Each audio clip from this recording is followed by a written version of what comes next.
One of the most common issues that creators have is finding time to grow a YouTube channel, even like in the midst of busyness with kids or jobs or other things that actually generate the revenue so you can keep creating. This is Kelsey, and she's gonna tell us her story of how she does that.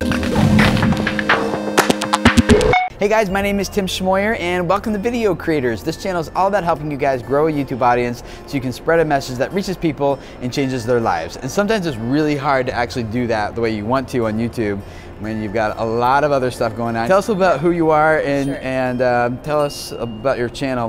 Let's hear your story. My channel actually emerged through my full-time job. At the time, I was working on a digital team at the U.S. Department of State promoting international exchange programs, and I was actually training a lot of the colleagues at work how to do video, and I really fell in love with it, and I thought, you know, maybe I can try this YouTube thing. I've been sort of interested in it, so I uploaded the first video in August of 2016 and just started doing it on the side. It became my creative outlet, and then I just was like, you know what, this is growing. I created some partnerships, and then in September of last year, I decided to leave my full-time job to pursue this full-time amidst other freelance projects as well. I decided that I could do this full-time as long as I am doing side courses. I'm sure you guys have heard of lynda.com, where you can learn online, pay a membership fee.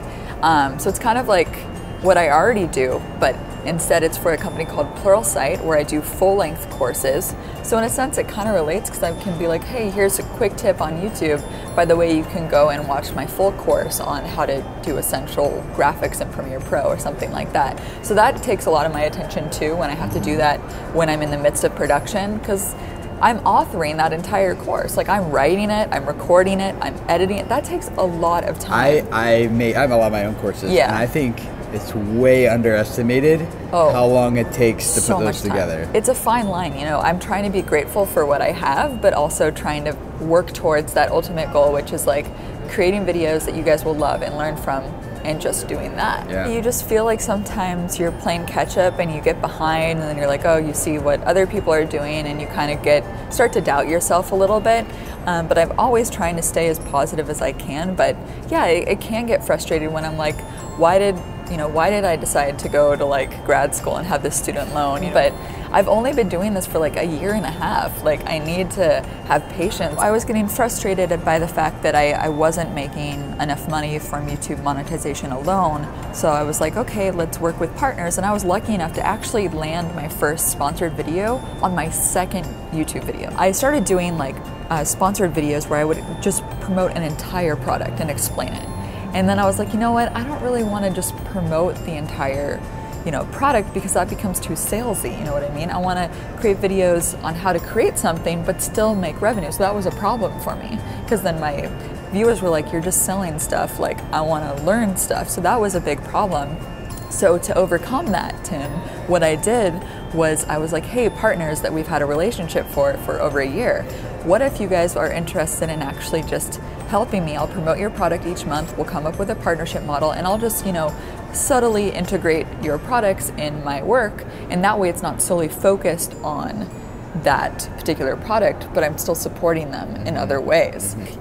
When you move somewhere new and you have student loans like I do, all of the frustration that I have is all the money that I'm making is going off towards paying that loan right now. And so I'm really having no profits right now. It's just about the love of doing YouTube and then paying off my loan. That's my focus for the next 5 years. But so to do that, I have to also pick up other jobs. So what advice would you have for a creator who's in a similar spot as you? And like me, I do YouTube full time, but I'm still in the same spot where there's like, even when you're full time on YouTube, you don't get to do just YouTube full time. Like, there's a whole money aspect, and the frustrations are real, both when you're not making a full-time income, and then even when you are making a full-time income, it's not just all fun and games anymore. So I feel it as well. So first off, get a whiteboard. I know it seems like very basic, but we recently got a whiteboard in our little studio space that we have, and just writing down ideas every time you have them, and like try a video idea? Like a video idea, or a partnership that you want to get, and set goals that way. It's helped a lot with my mental, capacity to process everything and remember everything that I want to do.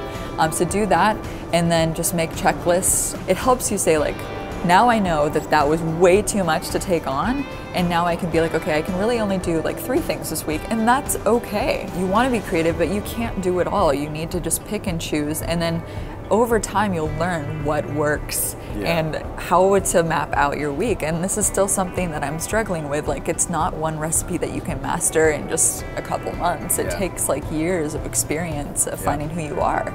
Creating lower thirds that represent your brand and saving them as templates, so that way all you have to do is drag it from the panel, drop it in, and with the new responsive design features, you can type it in and it will auto resize. So that way you don't have to go in and be like, oh, I need to make this rectangle bigger. And that can take up 5 minutes every time.